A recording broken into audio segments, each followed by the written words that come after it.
Taikeho. Pansit. Xiaolongbao. Fried dumplings. Mika, try natin.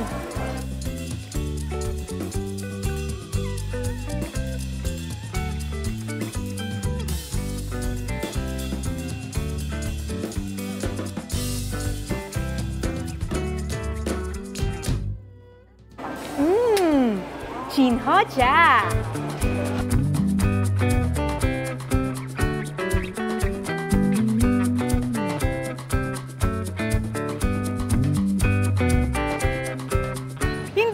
Chinese food ang must-visit dito sa Binondo dahil nandito ang parokya ng kauna-unahang Pilipinong santo at siya ay isang Filipino-Chinese. Siya si San Lorenzo Ruiz.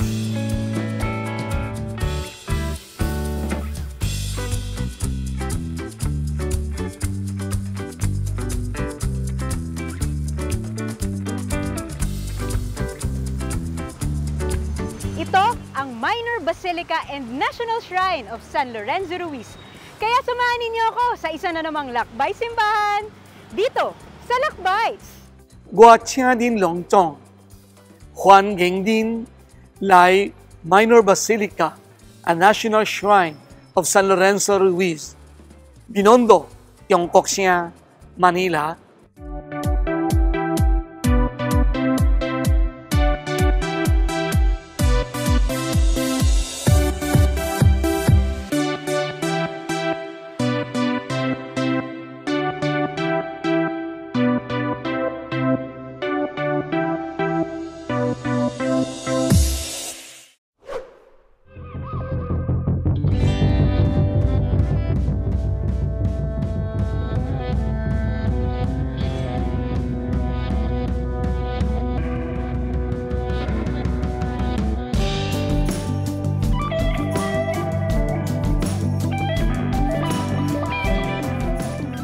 Si San Lorenzo Ruiz po ay kapwa nating Pilipino.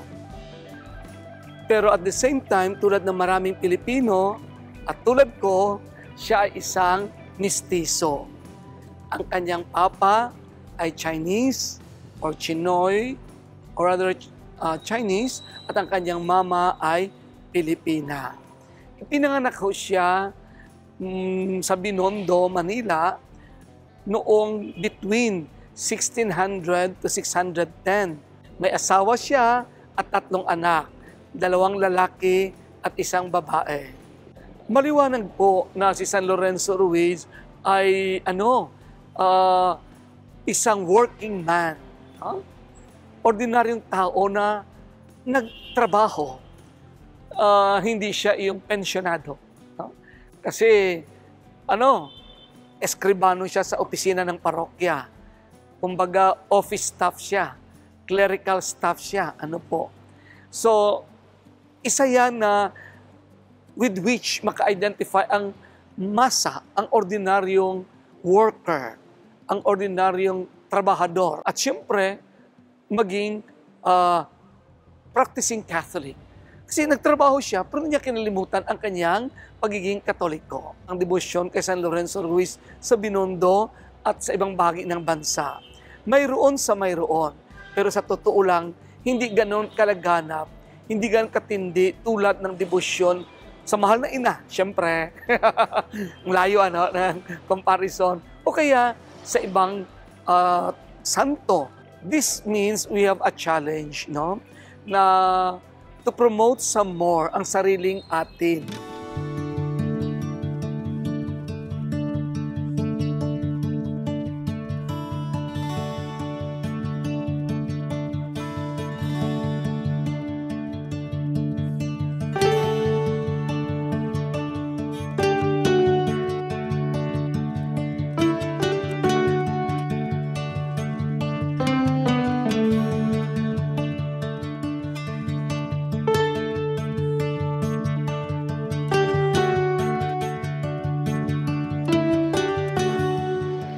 Manila, isinagawa ang kauna-unahang beatification sa labas ng Vatican City. Ito ay noong February 18, 1981. At ito ay para kay San Lorenzo Ruiz. Kalinsabay nito ay ang papal visit ni John Paul II noon dito sa Pilipinas.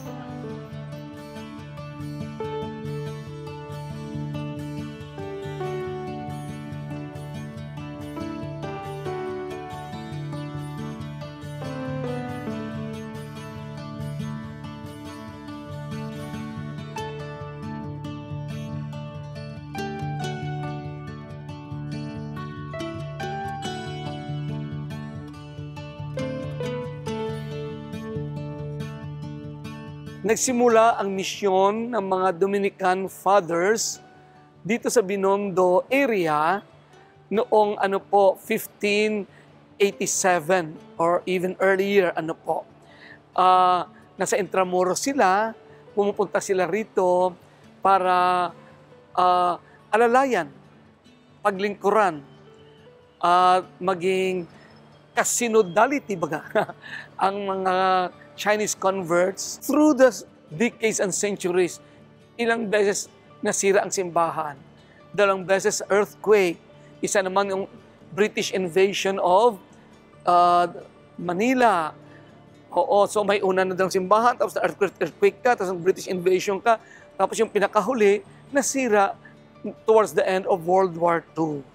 Kaya masasabi natin, ito ay pang-7 na gusali, no? Sa lugar na ito.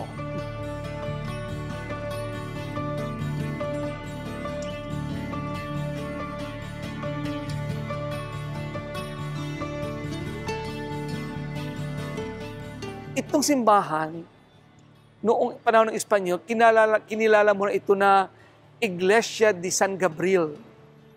So, naging simbahan ito ni Archangel Gabriel.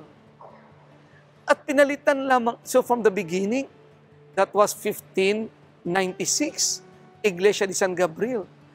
At naging Iglesia de Señora del Santísimo Rosario noong 1863 lang. Hanggang ngayon, ang parokya ay under the patronage of Our Lady of the Most Holy Rosary Parish. But at the same time, iyong parokya ay minor basilica and National Shrine of San Lorenzo Ruiz.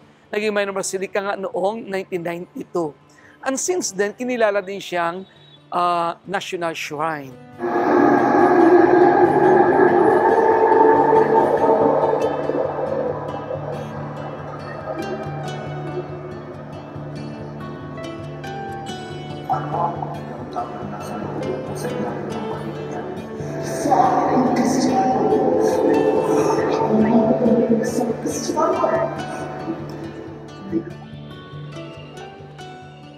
Anachirushi sa wikang Hapon, o para mas madaling maintindihan, nakabitin patiwarik.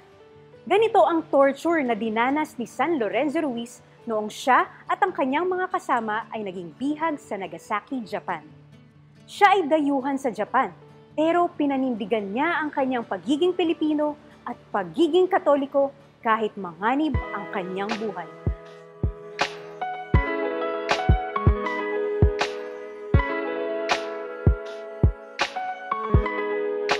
Ang promoters of San Lorenzo Ruiz ay itinatag noong 2016. So, meron mga activities, especially meron kaming prayer card na pinoproduce, plus the brochure of the history of Binondo, plus the story of San Lorenzo. Tapos meron doon, nakadikit doon yung application who would like to be a member, just in case.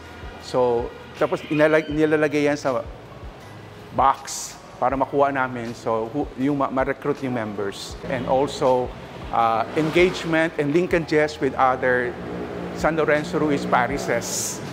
So, and then, importante sa lahat, yung dumadating na pilgrims, from time to time, pinakikilala sa San Lorenzo. And then, karamihan sa minsan pumupunta rito mga pilgrims ay ang parish nila ay San Lorenzo Ruiz. So we are helping one another, we are interconnecting to one another. And since we are a national shrine, that is our primary purpose, is to propagate more and more San Lorenzo in the whole Philippines, no? Nationwide. Kaya nga national shrine.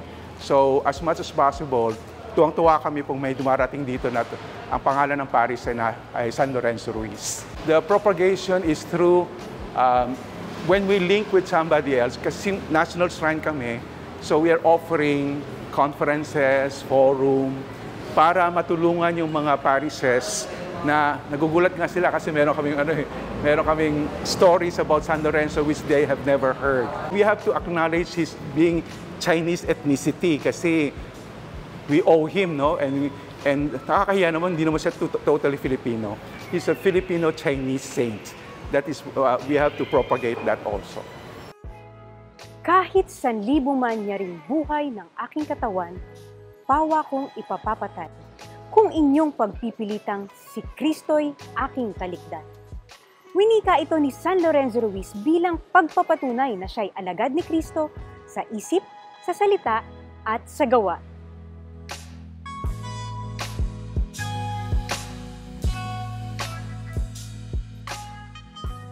Bilang katekista, si San Lorenzo Ruiz ay aming naipakilala sa mga mananampalataya, lalong-lalo na bago kami mag-start ng aming catechesis.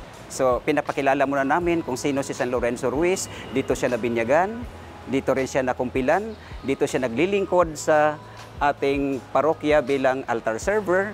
Siya din po ay member ng isang rosary confraternity dito po sa Binondo. Nagiging bahagi din po ang eskwelahan. Ang eskwelahan minsan inimbita sila rito na maging sponsor sa lalong-lalo na sa piyesta. Okay? So, ang mga estudyante din na tinuturuan namin, dinadala rin namin dito upang ipakilala si San Lorenzo. Meron kaming GCA Junior Catechist Association na kung saan pinakilala si San Lorenzo. Balang araw kung wala na kami, sila ang susunod na magiging katekista po. Ang beneficiaries po ng catechesis po dito sa parish-based po ay yun yung mga poor street dwellers. Every Friday, nag-catechesis kami sa kanila. And then, yung mga parishioners din po rito na nagpapabinyag, kinikasal, sila po yung tawag dito, beneficiaries po. Para sa amin, si San Lorenzo ay isa siyang huwarang tao, huwarang Katoliko. Dahil sa kanyang pagmamahal, katapatan sa simbahang Katoliko, binigay niya ang kanyang sarili hanggang sa mamatay siya, pati sa mga pamilya, kasi pamilyado po siya. Huwaran din siya sa mga husband, kasi naging mabuti din siyang husband. Huwaran din siya sa mga altar server, kasi siya po ay naglilingkod dito bilang altar server.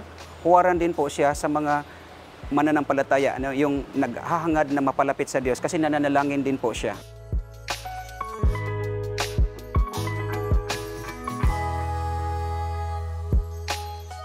Ang buong talambuhay ni San Lorenzo Ruiz ay isinulat ni Father Fidel Villaruel Ohi. Pero dito sa Minor Basilica and National Shrine of San Lorenzo Ruiz, nagpapatuloy pa rin ang mga kwento ng bawat individual at pamilya na kanyang natutulungan.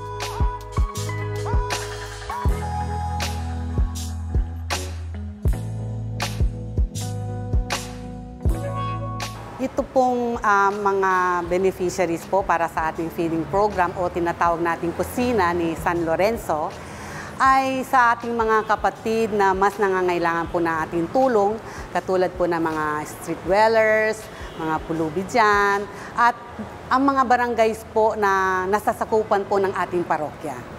Ito po ay ginagawa tuwing Biyernes mula alas 6:30 hanggang alas 9 po. Meron din po tayong feeding program tuwing linggo after ng 8:30 a.m. Mass. At minsan po, dinadagdagan po namin itong after the 10 a.m. at 12:15 p.m. Depende po sa ating mga sponsors po. Yan po isa sa aming parang pinagmamalaki, no? Dahil po we're not only nourishing their physical needs, but also po ang kanilang spiritual needs. Katulad po ng nag-uumpisa po ito ng 6:30, no? Nag-uumpisa po ito ng pagdarasan ng rosaryo. After po dito, meron po kaming 7 a.m. Mass, susunod na po ang misa. At pagkatapos po ng misa, nagbibigay po kami ng catechesis sa kanila. At pagkatapos nito, yun na nga po, papipilahin na po namin sila at para magbigyan na po ang kanilang mga pagkain po. Napansin ko po na before, meron pong mga awayan, mga pag-uunahan, pero ditong kalaunan po, napansin ko po talaga ang pagbabago nila. Tapos saka po kapag nagbibigay po kami ng catechesis, nakatuon po talaga sila, nakikinig. Tapos mas pinapahalagan po na pinapasalamatan po nila na may misa po, nakakapag-rosaryo daw po sila, at natuto po sila mag-rosaryo at nakita po nila na ang kahalagahan po ng misa. At makikita ko rin po na yung pagmamahal po nila sa kapwa nila.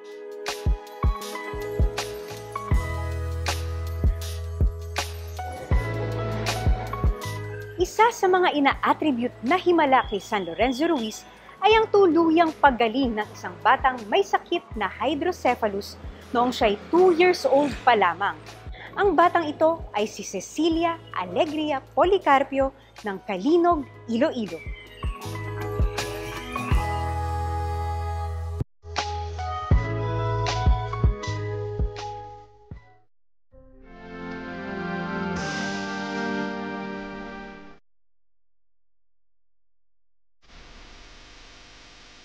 Siya ay kinakilala ring patron ng mga katikista.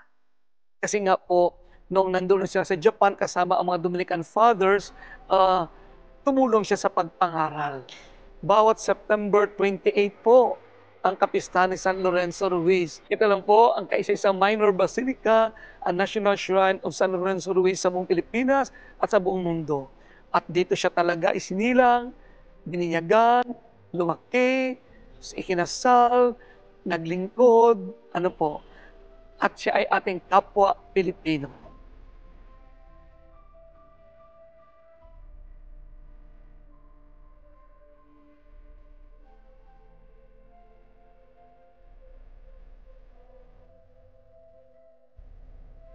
Inanyayahan ko po kayo na pumunta dito sa only minor basilica and only national shrine of San Lorenzo Ruiz na ating kapwa Pilipino, na siyang unang Pilipino na hinirang, hinilala na banal.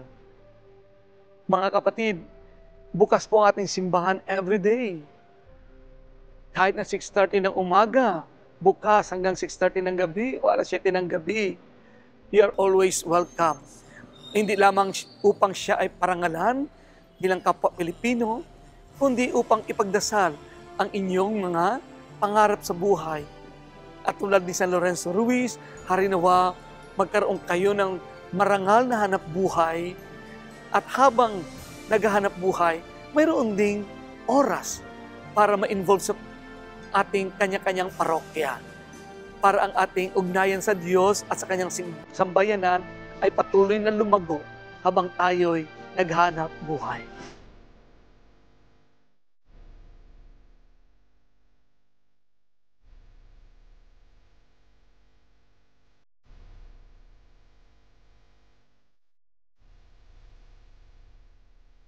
Christianity means daily giving in response to the gift of Christ who came into the world so that all might have life and have it to the full. Sinabi ito ni Pope John Paul II sa kanyang homily sa beatification ni San Lorenzo Ruiz sa Binondo, Manila. Gawin natin siyang huwaran sa pagtahak ng landas ng kabanalan.